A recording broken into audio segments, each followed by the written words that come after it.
As long as you're talking to me, I'm happy. So use that reactions button at the bottom of the screen, raise your virtual hand, and that way we can unmute you and we can talk. And I'm going to say, even if you aren't cooking along, I have a pretty good amount of screens on, but I don't see enough. So even if you're not cooking along, if you feel comfortable, y'all, this is the holidays. We want to hang out. Turn your screens on. That way I can see everybody.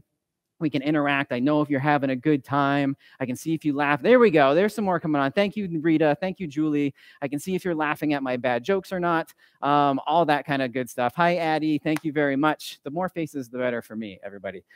So we want to go over all of the ingredients now that the technology stuff is out of the way. I want to make sure you have everything ready to go to cook and be able to make these sides for our practice run before you do it for real next week. All right. So I'm going to go over everything. We're going to take stock of the situation, which is the first amazing joke of the day. That's a broth joke. I'm going to take stock of everything that we have. If you have any substitutions after this will be the time to put it into the chat or raise your hand so we can talk about it and make sure that you're set up for success. All right. So top down view. We're going to start with our stuffing. Oh, I was going to see if I get a reaction from Heather. Okay, so Heather is very adamant, everyone, that stuffing is what's in the bird, and if it's baked in a casserole, what? It's dressing. So, you know, to each their own. We're going to make our dressing / stuffing here. Wow, she just gave me a look. What we're going to need is a package of seasoned breadcrumbs, like Pepperidge Farm makes some really, really awesome ones. About 12 ounces that we have here. We got one good size onion, yellow or white onion is great. Couple of stalks of celery. And then lastly, we need butter. This is going to be a recurring theme. We need a good amount of butter, 1/4 cup or about 1/2 of a stick. All right. And then our Swanson's broth. All right. So our Swanson broth, we're going to need about, I'm trying to remember, it's been a long day, like 2.5 cups. 2.5 cups of our Swanson broth for our stuffing. Next up, gravy. No gravy from a packet here. We're going to be making it from scratch. Going to show you how to do this, and you can make it your own during the holidays. Again, we're going to need a little bit of our broth. This one is going to be one of those things where we're going to find out exactly how much we need when we get there, but we're going to have about 3 cups on hand just in case. If you have a big giant onion, you might end up using some of your onion left over from the dressing, but also having another onion, or even I've got this big shallot around, we're going to need that. Couple sprigs of thyme, a little bit of poultry seasoning. If you didn't have poultry seasoning, something like a little granulated garlic might be really nice for this. And then I told you, I wasn't lying. We're going to need a little bit more melted butter, or if you're making this next week, you could use like your turkey pan drippings, but we need about 1/3 cup here. Last but not least, this is what I'm here for. I'm a mashed potato guy. I think anyone that doesn't like mashed potatoes hasn't had great mashed potatoes, but that's a whole nother topic. So we've got about 3 good size russet potatoes. You could also use Yukon Gold. You could use a blend if you want, but it's about 2 to 2.5 pounds of potatoes. This is going to be really great. We're going to peel them. We've got another couple tablespoons here of butter. Along with that butter, because I mean the butter is great, but we want a little bit of extra flavor as well. We're going to be using a little bit of cream, or 1/2 and 1/2. If you want to be a little lighter, you could use milk, but about 1/2 cup of whatever you want to use. And then our secret weapon here is about 2 more cups of our Swanson broth. All right, because does anyone raise your hand if you took the last Swanson class with me here with RelishLIVE? Anyone take that, the easy pepper steak? Remember, we ended up cooking the rice in the broth and how much flavor that brought to the party? We're cooking our spuds in the broth because that's how we roll. So that's everything that we have ingredient-wise. Anybody have any substitutions, things they're missing, questions about any of that kind of stuff? This is your chance before we actually get cooking. So you can pop it in the chat or you can raise your hand. I'll keep an eye out. Heather, anything in the chat? Wow, you all are prepared. People are ready for the holidays. Like, all right, cool. Oh, all right. Carly, we got a question. Is it Carly? Am I saying that right? All right, what's up, Carly? I've been looking at other recipes because I'm hosting Thanksgiving, and I found a recipe that has milk in the dressing or stuffing. Have you ever heard of that? And what? Yeah, it kind of depends. I mean, if you put too much dairy into it, then you kind of skew pretty close to like the savory bread pudding land, which is not a bad land to be in necessarily, but it's just going to give you a little bit extra of like a kind of creaminess and a custardish kind of quality to it. I'm assuming it probably didn't have eggs in it, which would bring it fully on into a bread pudding land, but a little bit of, yeah. It's just giving, it's kind of like you could add a little bit more butter if you wanted to too. It's just giving you a little extra fat, which is going to give you a little extra kind of creaminess. That's all. All right. Yeah. You're welcome. Of course. All right, y'all. So speaking of dressing, stuffing, we are going to start our moist and savory stuffing here by turning on our oven. All right. Because I don't want anyone to forget. If you're baking this tonight, turn on your oven now. We've got it at about 350 degrees or like 325 if you want to use convection and get that top a little extra crispy. So turn that on now at about 350 and just have that preheating. You're also going to want a good old casserole dish or like a 9x13 baking dish or something. You can grease it with a little nonstick spray. You can also use all that butter that we cut up. Great kitchen hack. Save those wrappers and grease your pan with the butter wrappers, which is really, really nice. But have that ready to go. And then grab yourself a nice stock pot. And we're going to begin by cutting up our onions and our celery. All right. So that's going to be the base of our amazing stuffing. Now, before we cut it up, grab your saucepan, turn it on just to like a low heat, maybe like a 3 or 4 out of 10, just enough to melt your butter. And you can put your butter for your stuffing in. And we're just going to get that melted down while we're cutting up our veggies. Now, I'm a big fan of, regardless of what any recipe says, I think that the veggies for your stuffing and your dressing should be kind of small. Like they should be small enough that it sort of fits in with the breadcrumbs. It should be comparable to the breadcrumb pieces that you have. Should be able to be something that you pick up on a fork. I'm sorry, but like I want that broth flavor and the bread flavor and the herbs to come out and not to be like, feel like I'm eating my veggies. I want the veggies to be a little hidden in there, not that I don't like them. So I want us to cut our celery and our onions relatively small. So as small as you feel comfortable doing it, like a 1/4 inch dice. Something like this, if you all can see those pieces, okay? Like that's what we're looking for. So whatever you feel comfortable doing. And we're going to start with our celery first. So as your butter's melting, you can cut up your celery like this. And that gives me a perfect chance to say, hey, Michael, because Michael has a question. What's going on, Michael? Well, hello. Hi. To you. I don't want to be the guy or the person who asks the question he thinks he already knows the answer to. But let me phrase it this way. For years, doing Thanksgiving, stuffing the bird, everything great. But now I've heard, read, etc., that if you stuff the bird, it's such a large thermal mass, the stuffing, that it takes such a long time for it to come up to an appropriate temperature for safety that you dry out the rest of the turkey. Your feelings on that? My feelings are the same, Michael.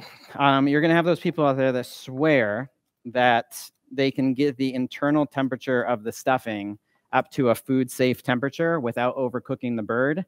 And I would say those people should be cooking in the basement at Hogwarts because I'm not really sure how that works. So I am a real big fan of cooking it separately. I just was talking to somebody about it yesterday that a good kind of hack, I think, is to properly rest a turkey after you roast it takes 35 to 40 minutes. To properly cook a dressing in a casserole takes about 30 to 35 minutes. So you can drain a lot of your drippings from your turkey, make your dressing, put it in the casserole dish, and then bake it off while your turkey's resting. And then your turkey's ready to carve, and your dressing with the actual turkey drippings is ready to serve at basically the same time. Thank you. You're welcome. Of course. That's an awesome question, and thank you for bringing it up, because that's a very divisive thing. I know how people feel about that in Thanksgiving. So my celery is in, everybody.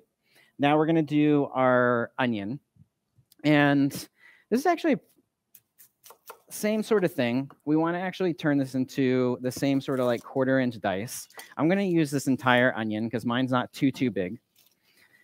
So just cut off the bulb ends, the part that grows out of the ground, and leave the root end intact. Cut it in half through the roots. And it gives you just like a really easy way to peel it.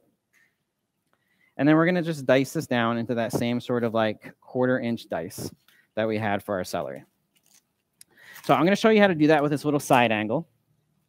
And then while I'm doing that, I want to check in because I know Michael is awesome, raise his hand. Heather, do we have anything coming in the chat that I can answer? Can I help people out with? Are we doing good?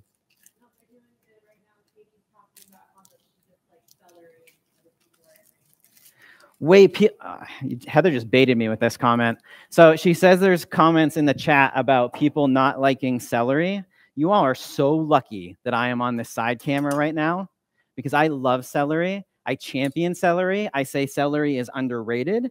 It has nuanced flavor. It has like bitterness and herbal notes. It's crunchy. It's like got great water moisture content. I love celery, and this makes me really sad.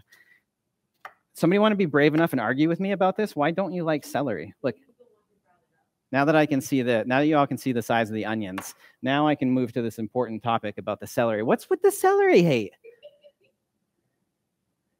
What is? I have never liked it. Oh. I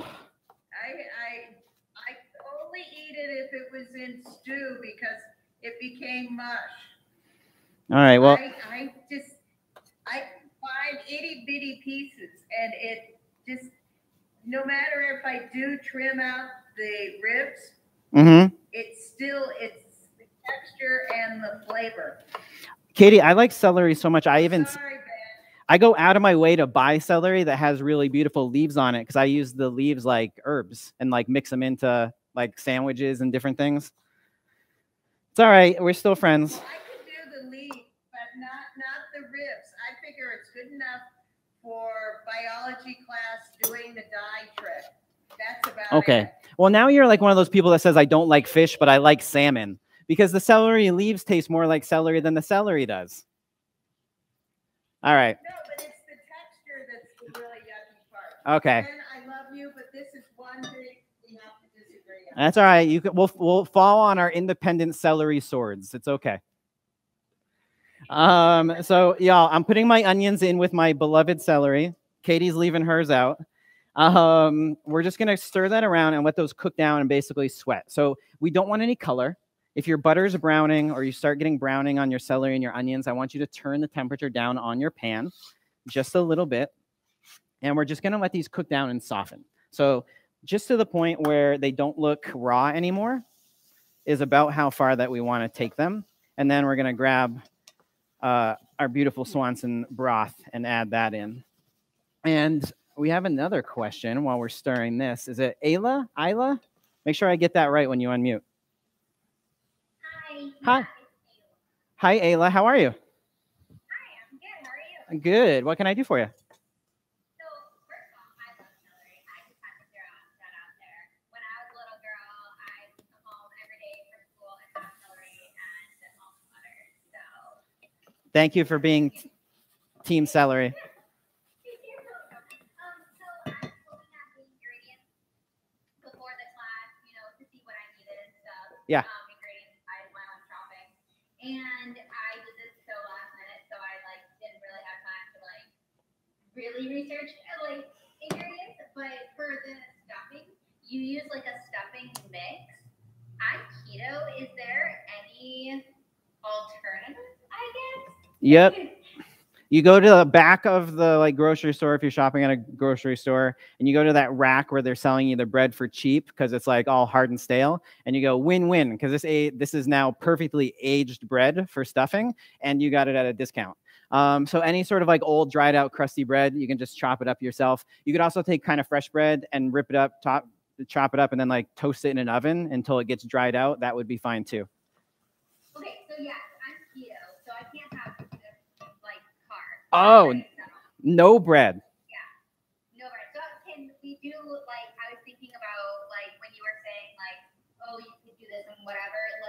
Could I do pork rinds? Would that be the same thing, or would that just not work? I don't think it would work, but I love where you're going with that. I don't think so. Yeah. I wonder if there's any way to make this. So I figure there probably wasn't. So. No, but what you could do is if you had a what about cornbread? I don't actually do corn either. All right, Ayla, it was great talking to you. Thanks for being on team. No, You know what? Then just do some really beautiful. If it was me and all that was out, I wouldn't even go down the stuffing route. I would just do really beautiful, like roasted vegetables, like things like parsnips, carrots, mushrooms. You're going to get all that great savory flavor from those, and it's going to be a beautiful side. Yeah, I was curious. I was like, Yeah. this probably can't be done. Yeah, I mean, if you Yeah, I can sell the mashed potatoes. It's great. you can find like keto friendly breads and stuff out there. So if you found one that you liked, you could use that. But Sure. yeah, for sure. And you could always make it like keep like the homemade bread, which I've done before, and then do it that way. 100%. Like the skip. Awesome. Thanks, Ayla. Thank you. All right, y'all. So my onions and my celery were cooked down, and like I said, it's a weird way to teach this, but basically, so they're not raw anymore. Once they're a little translucent, and I added in 2.5 cups of our Swanson chicken broth. And we're just going to bring that up to a simmer and just get it nice and hot. So basically, when we pour it into our breadcrumbs, and if you have a big enough saucepan, you can put your breadcrumbs in here and save yourself a bowl. Sometimes I'm a little messy here on screen, and like I end up trying to do things in bowls that are too small, and then things go all over the place, and you all laugh at me. So I put my my bread in a big bowl. As soon as we get this up to like a real heavy simmer or a light boil, we're going to dump it right over the top of our Pepperidge Farm herby stuffing mix, and we're going to put it in our casserole and get it ready to bake off. Now, this is one of those things, though, where you can absolutely add other things to this as well. If you wanted to add in like some dried fruit, like say dried cranberries, or even like some nuts, like walnuts or pecans or something, that would be really, really delicious in here as well. So while I'm waiting for this to come up to a temperature, I just want to check in and make sure that everybody out there is doing okay that's cooking along. I see the Walsh family running around their kitchen. Lena's got a thumbs up. Angie, okay. Jessica, Giovanna, we're all doing good. Okay. All right, good. Everyone's doing great. Anyone out there cooking with Swanson broth today? Yeah, Lena. Of course you are. Legit, y'all. The reason why we love it is like, you're gonna hear every chef say like, oh, make your own stock, make homemade stock, don't waste stuff. And that's true, 100% true, but you don't always have time to do that. We're all like busy. And so to have a product like Swanson where they literally use, it's just like how you make it, real vegetables, real bones, real chicken, and they simmer it away for 12 hours. Who's doing that at home? 12 hours overnight? Are you all going to bed and tucking your broth in? No, I don't think most people are. So the fact that you can go and pick this up like all over the place and have such an amazing product is, that's why we use it. It's a great thing to have. So check this out, y'all. Nice simmer. All that matters is hot. And we're going to add this right in to our bread mixture. Part of the holidays is spending more time with friends and family. So this pot is going to be totally great to make my gravy in later. So I'm going to put that right back on the stovetop and just leave it be. And we're just going to mix up our mixture. That was good. Basically just making sure that that beautiful broth can soak into all of our breadcrumbs and all the herbs are getting mixed around. So we just get like this really, really nice, evenly hydrated mixture before we end up putting it into our casserole dish. Now, you might have noticed, didn't add any salt to this, and that's because your Swanson broth is already very well seasoned. They take care of that step for you. So we don't need any. We got the perfect flavors in here already. So nicely mixed up, everything, all the moistures, all evenly distributed amongst our bread. Thankfully, some guy reminded you to turn your oven on earlier. So our ovens are all preheated and ready to go. I'm going to put this right into our prepared casserole dish. And if you don't have a casserole dish, like I said, like a rectangle cake pan, you could do this in 2 smaller little dishes, whatever you want. Just make sure it's relatively even so that it bakes evenly. And everyone's oven's different. Everyone's casserole pan is going to be different. So I'm going to tell you, start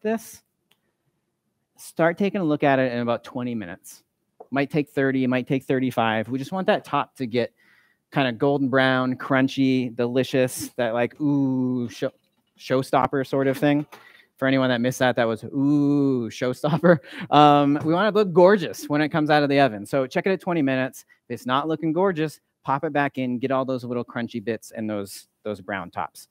So give me a thumbs up when you all have your stuffing into the oven, making sure that we're all on the same track, because then we're going to start our potatoes. I'm not seeing thumbs up. We need a minute. We need a minute. All right. Elizabeth, I got you. We need a minute. So I'm going to wax poetic about waxy versus starchy potatoes. That's bad joke number 3 of the night. Russet potatoes are going to give you a kind of your fluffy potatoes. Your things like Yukon Golds and like red potatoes and stuff, those are going to give you more of like your smoothness, but they're also kind of really waxy. So I prefer to go more with russet because they give you a lighter, fluffier mashed potato. If you ever want a little bit more of that like body to it, you can mix in a little bit, like maybe a third of like your waxy potatoes if you want to, but you always want at least half russet potatoes, if not more. And that's what's going to give you that really, really kind of like light, fluffy texture. All right. So along with our potatoes, and Elizabeth, I'm buying time for you. We're going to need another saucepan. We're going to need a lid for our saucepan. Don't forget our butter, cream. We're going to need more of our broth. And then we're going to need our peeler. All right. So the thing about potatoes that's really important to make sure, give me a show of hands. Let's show of hands. How many people have had lumpy potatoes that didn't mean to? And I don't mean like you mashed them and left lumps in them, but like you tried to make creamy and they had lumps in them, like those little nuggets. Yeah, okay, that's what I thought. Yeah. I'm seeing people that are too ashamed to even raise their hand, but I can see it in their eyes and their very subtle head nods. So that's the starch that gets overcooked in the potatoes. So if you boil away your potatoes too much, or you just cook them for too long, that can end up with having lumpy potatoes. So we're not starting by heating our broth. We're actually going to bring the broth up to temperature along with our potatoes. And then we're going to put the lid on and let them simmer away and keep a really close eye on them, because overcooking your potatoes really is the reason why you end up with a lot of those little starch pieces in there. Steph has a question, Heather? What's up, Steph? She's shaking her head. You just accidentally, that was like a virtual high five is what that was? Okay. All right. Thanks. Got it. Steph doesn't have a question. Anybody else have a question while I'm peeling potatoes? No, we're good. All right. So depending on how fancy you want to be, all, don't worry about getting the little eyes out of the potatoes unless you see like a really dark spot like that. It's not going to hurt anything in the finished results. If you're working in a fancy French restaurant and you want just perfectly white potatoes, you go and use this little eye thing and take those out. But I'm not going to stress about them. I just want to make sure that I've got the peels off. Okay. So we're going to get these peeled. And then, like I said, we're going to need a saucepan with a lid on it. And you're going to need about 2 more cups of your Swanson chicken broth. And I don't think I've mentioned it yet, but I want you to have something heat-proof ready to go, because we're going to strain off the broth that we cooked our potatoes in, and we're going to mix that back in after we've mashed them. So we're going to get crazy delicious chicken broth flavor in our potatoes as they cook, and then we're going to double down on them by using that and putting it back into our potatoes to get the perfect consistency. So just any sort of heat-proof container that you can pour the broth into after we've cooked our potatoes is going to be perfect. This is one of those jobs that you get when you first start working in a restaurant. They're like, hey, new guy, you want to peel 25 pounds of potatoes today? Heather's laughing. She says, it's more like 50 pounds. Yeah, that's fair. Heather, while I'm doing this, we've got a couple of questions. So y'all, I'm just peeling these, and I'm going to cut these up into like 1-inch cubes. Let's go with, is it Letty?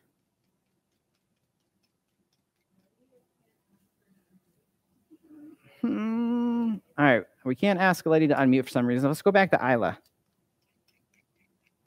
Hi again. So quick question with yeah. this. You're then boiling the potato or cooking the potatoes in the chicken broth strictly, no water? No water. This is a full chicken. Okay. This is a full chicken broth event right now. That's what I thought. Yeah. Thank you. Nope. You're welcome. And then it's Ginny. Hey, Ginny. How are you? Hi, Ben. How are you? I'm doing lovely. Question. Should you take your potatoes and soak them to get the starch out before you start baking them or boiling them? It's a fantastic question.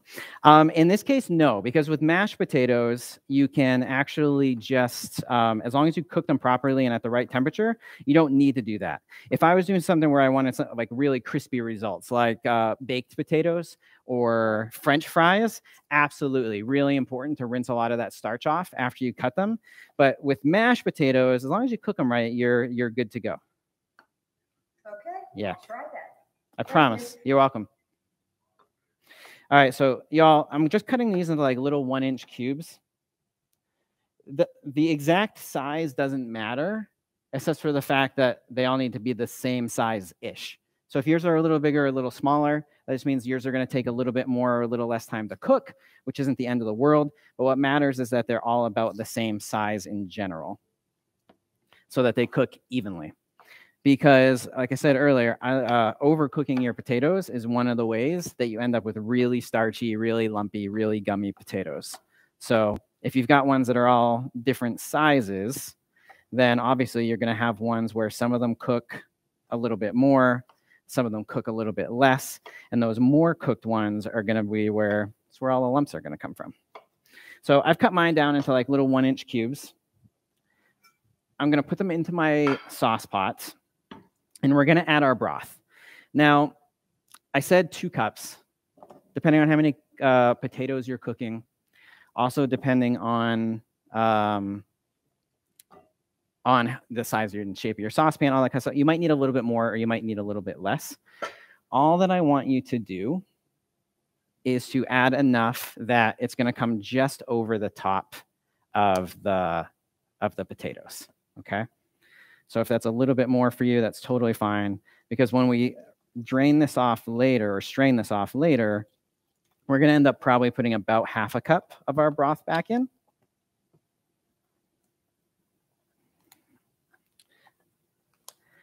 All that matters now is that we have enough to actually cook these down. So just something like that's perfect. And we're going to put them on our stovetop. And I want you to bring them up to a high heat, so that you can bring them up to a boil.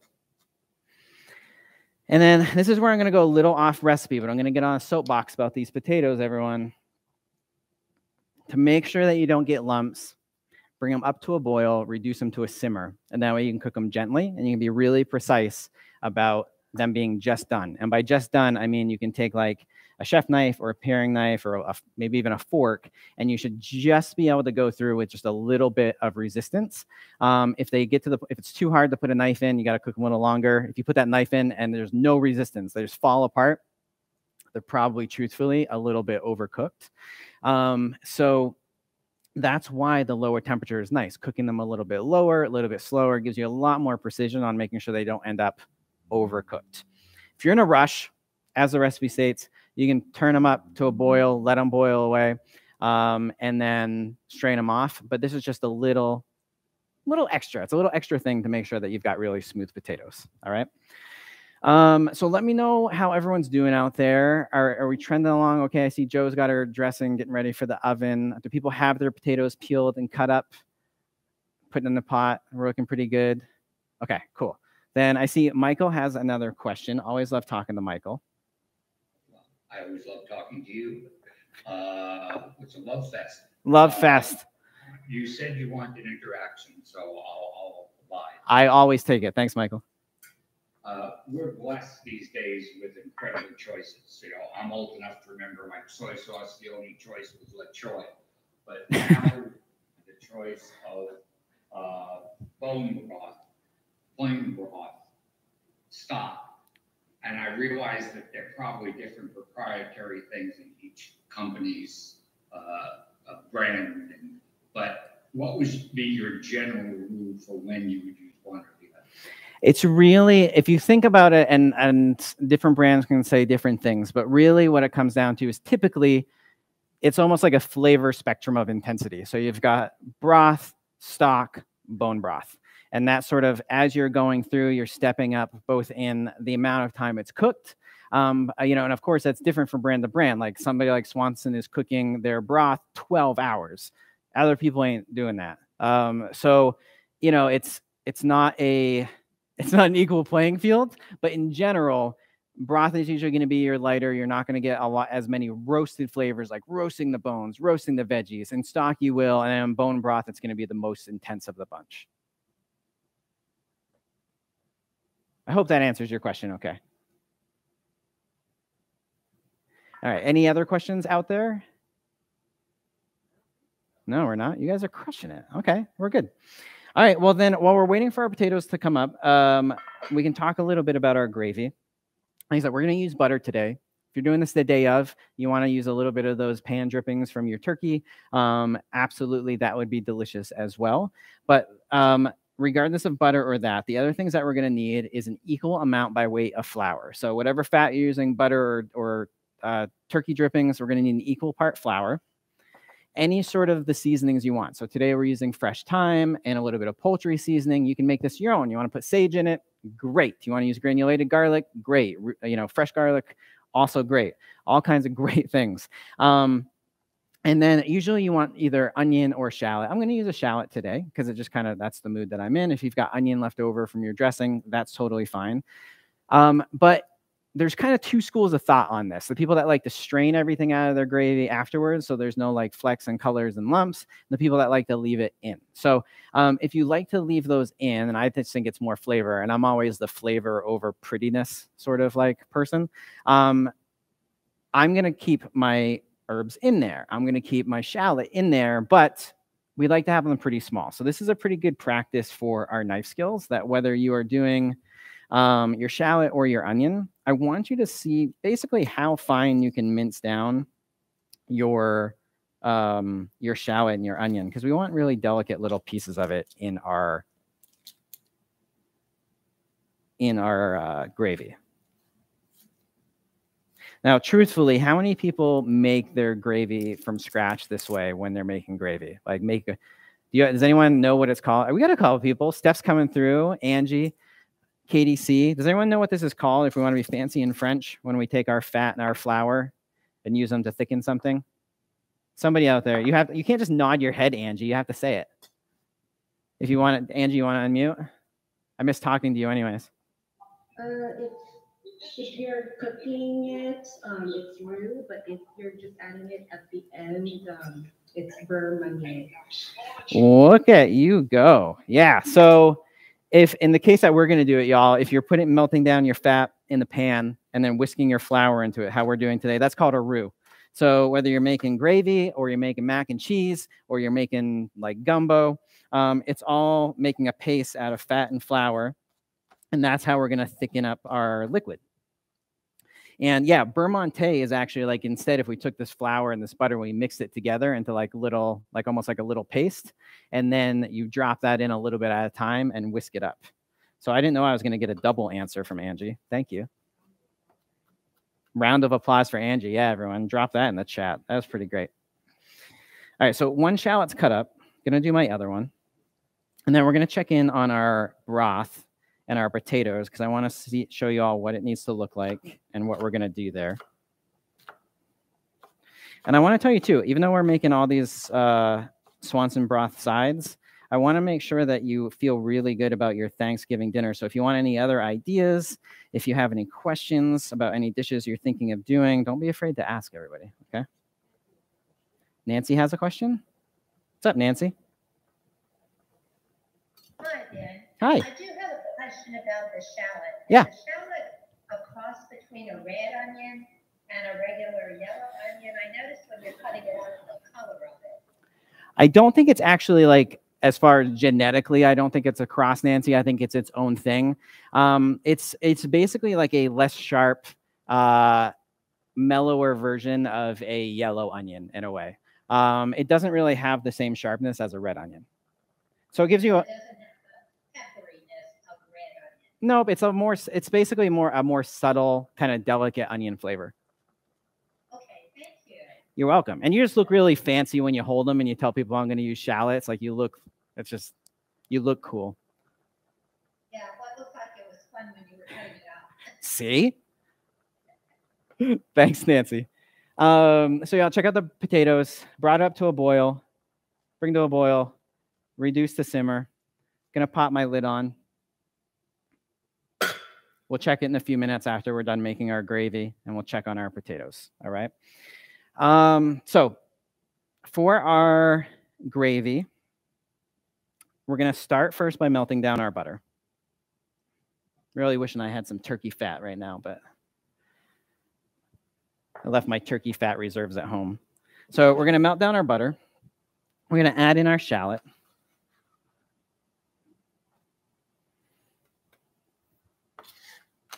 And as a shocker to everybody, I'm going to say again, our shallot needs to be not raw.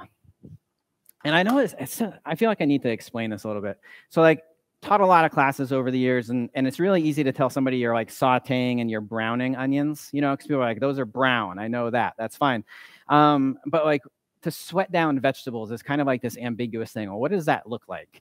And that's why I just say they don't look raw anymore. Like you can look at a raw onion and you know what that looks like. And when it doesn't look raw anymore, that's as far as you have to take it. And we're ready to go on to the next step.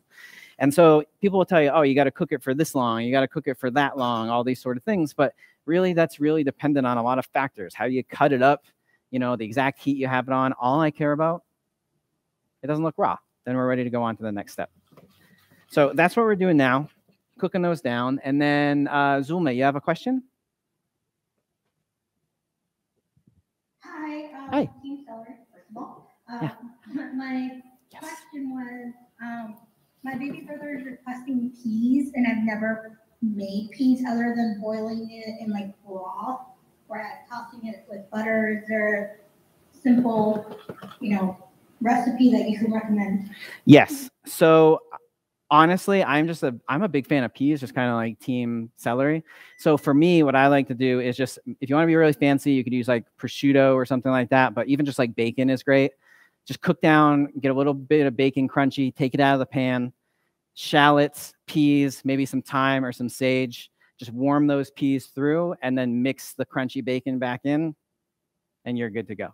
Maybe a little bit of lemon zest, lemon juice. That sounds amazing. Yeah. Thank you so much. You're welcome. Of course. All right. So I turned my pan down for a second, just because while I was talking about peas and bacon, as one does, I didn't want my butter to go too dark. So as you can see here, my shallots look not raw anymore. They're kind of softened down, a little translucent. This is when you're going to need a whisk. And we're going to grab our flour, and we're going to make that roux. So it's basically going to be making a paste.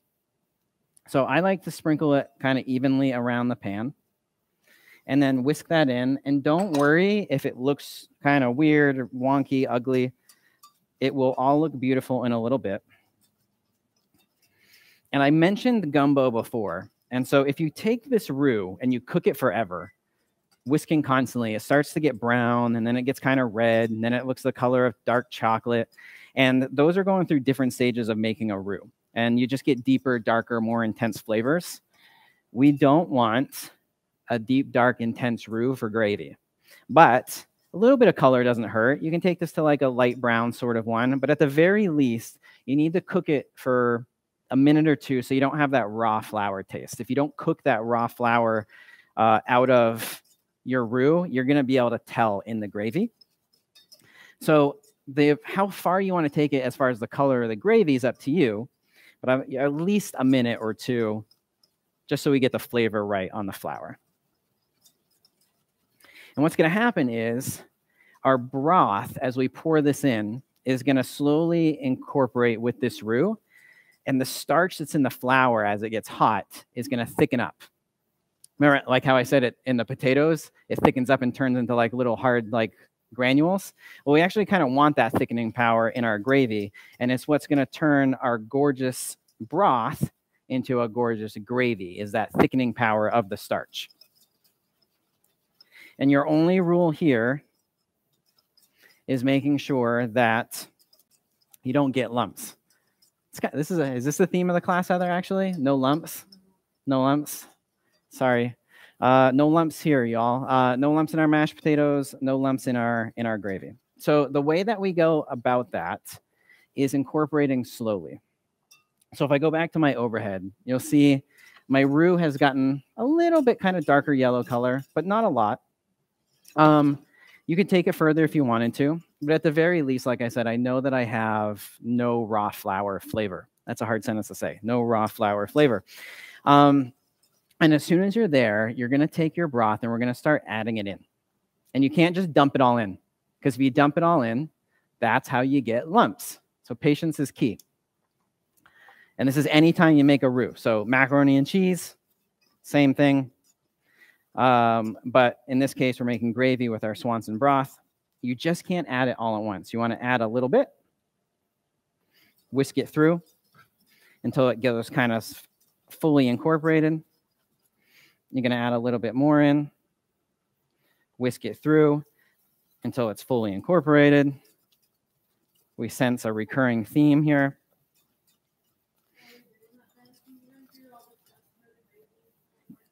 Yeah, Heather is telling me somebody's asking, or a few people are asking for all the steps of the gravy. So butter in the pan, put in your onions or shallots, and cook them until they are not raw anymore. So sweat them out. Try not to get any color on them. And then you're going to put in your flour and mix it through until it's a paste, what we call a roux. And you have to cook that roux for 2 or 3 minutes, whisking pretty constantly, so that you cook that raw flour flavor out. And then you're going to take your about 3 cups of Swanson broth, and you're going to start adding it a little bit at a time, little splash at a time, making sure to mix it fully before you go in with the rest of it. And that's what's going to give you a really beautiful, smooth gravy. Hopefully that answered the questions. If it did, drop it in the chat. So you already can see how this is thickening up already, everyone, just because of that roux.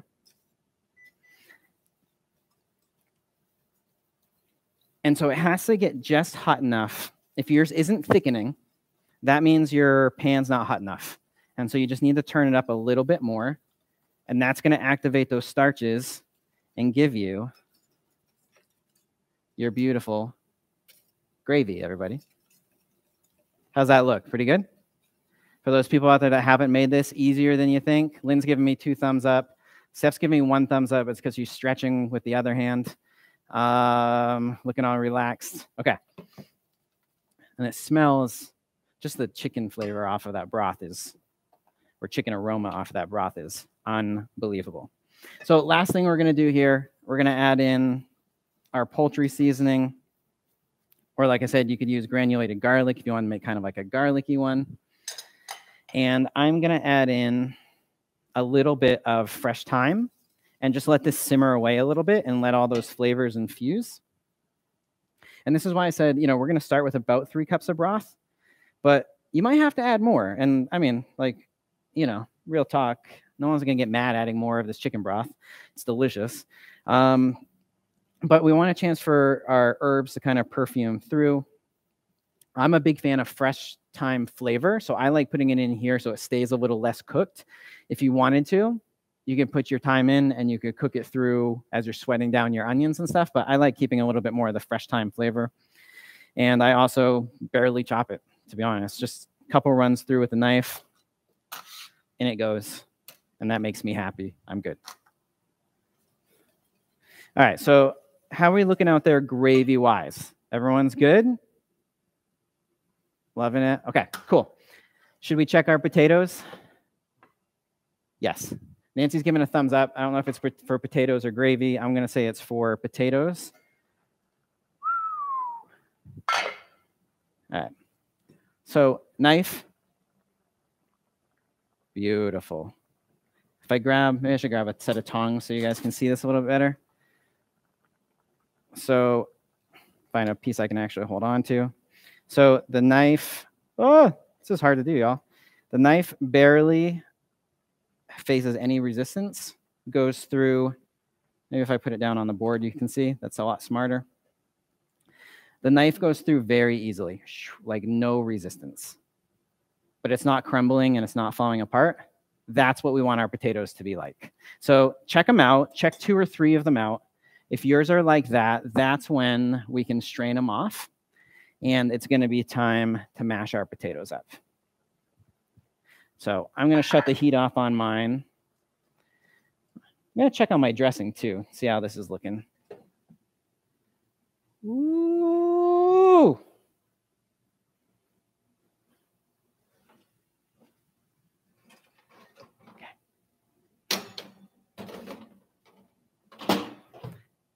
Sorry, I'm speechless, which doesn't happen.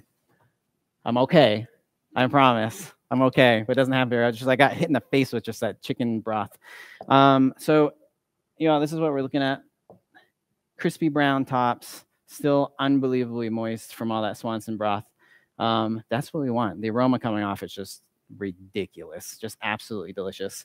So I'm going to let this hang out back here, and we're going to strain off our potatoes. Now, I know this recipe for the potatoes is like, I'm really kind of going off the rails here, but I'm all about good potatoes, and I know these are delicious from the broth, and everything else I said is properly seasoned with the broth, and it is. Potatoes, everyone, they need some salt. You want to know the real secret behind good potatoes versus bad potatoes? I mean, I gave you all the tips and tricks and stuff here as far as like how to cook the potatoes. The other one is giving them a second to air dry, because extra moisture as you're mashing them will cause lumps. So I'm just going to let them dry from the heat of the pan. But besides cooking them right and drying them right,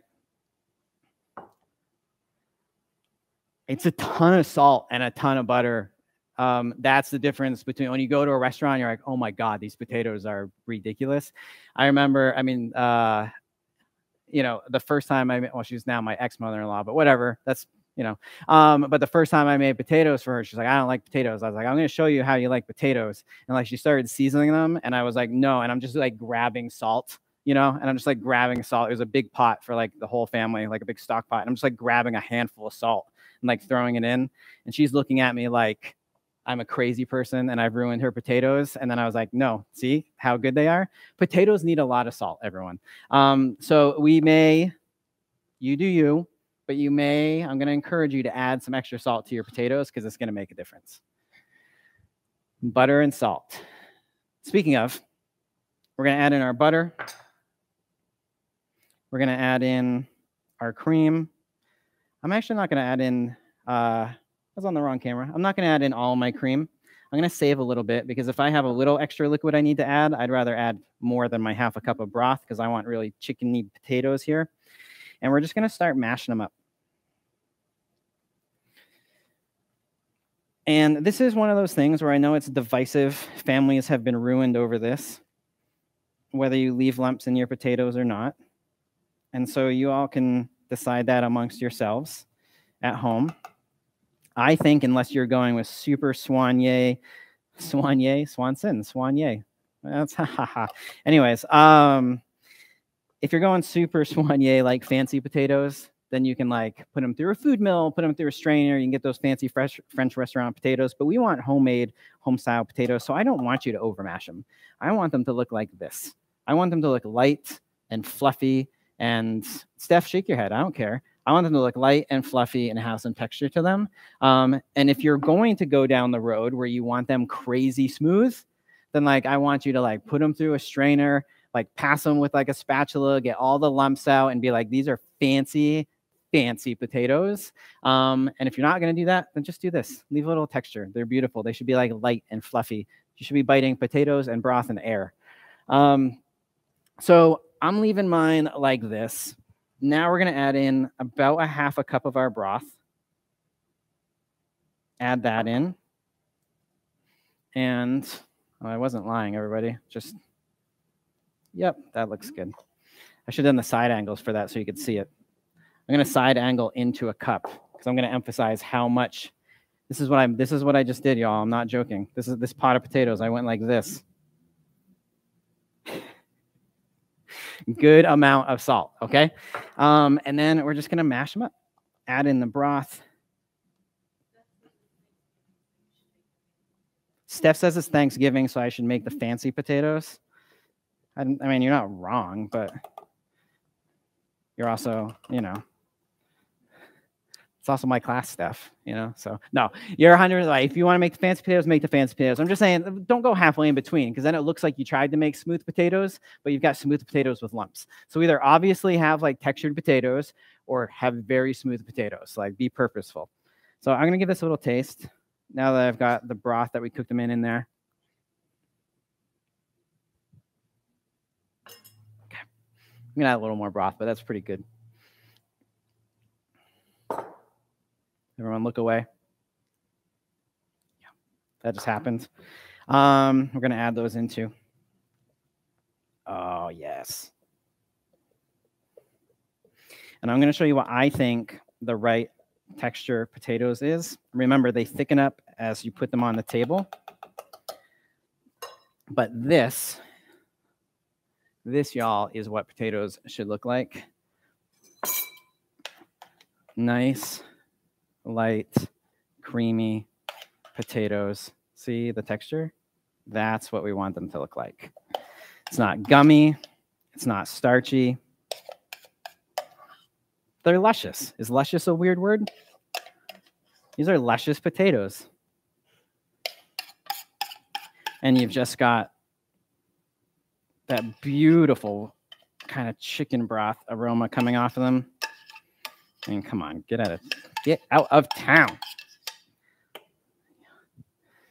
Y'all, look.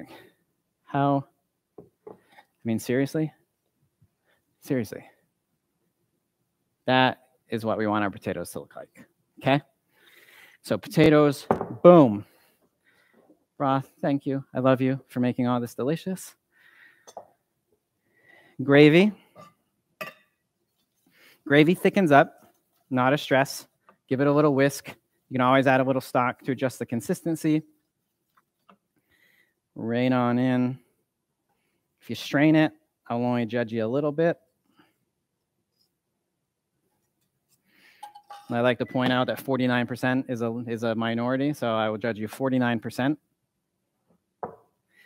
And then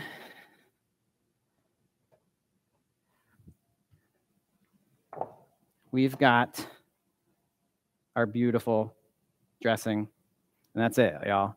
Ultimate holiday sides packed with flavor from, I mean, it's basically homemade, right? Like they treat it like they're making it homemade. Amazing, amazing Swanson broth.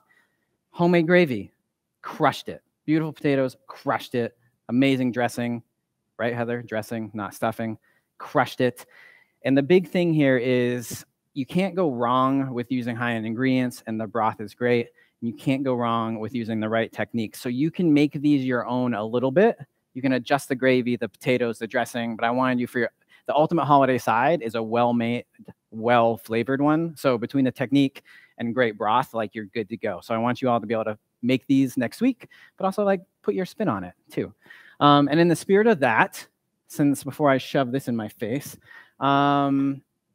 questions. How's everyone feeling? Are we on the ultimate holiday sides train? Like we feel good about what we made? You feel good about doing this next week? Few questions about how to make the gravy darker. There's really two. I'm going to give you 3 ways. I'm going to try and remember the 3rd way. First way, darken your roux a little bit. So go to like a light brown roux. It's also going to give you some kind of like nutty flavors, which would be nice. Second way, using like a Swanson stock as opposed to the broth. It's going to be a little darker in color. You could also add in some of your turkey roasting, like the pan drippings as well. Third way, weird way. Bear with me. I said we needed to add salt in some places. If you decided you needed a little bit more salt in your gravy, a little soy sauce and gravy is pretty darn delicious. Just throwing that out there. Gives it a little darker color, gives you kind of some umami flavors, brings that salt to the party. So that's kind of like the sneaky way to add a little bit of darkness. But the roux and upgrading to and going with stock instead of broth would be another way. Any other questions, Heather? That's it? That's all the questions? Lena, that's looking amazing. Gorgeous, gorgeous, gorgeous. So you are, oh, thanks. Everyone's putting like thank you in there. So a couple things. We want to make sure that we see these online. You also tag Relish Recipes. Heather's going to put this in the chat. Tag Swanson Broths on Instagram, Facebook, all that kind of stuff. We want to be able to see that. Heather's also going to put in the chat for anyone that doesn't know where you can get your Swanson broth nationwide, accessible in basically everywhere, which is amazing.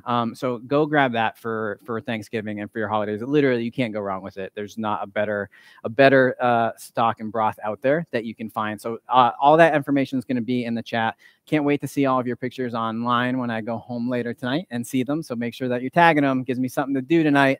And otherwise, thank you again for cooking along with us at Relish Live. Thanks for cooking with us with Swanson. Always great to see everyone. And we will see you next time very soon. All right. Bye, everybody.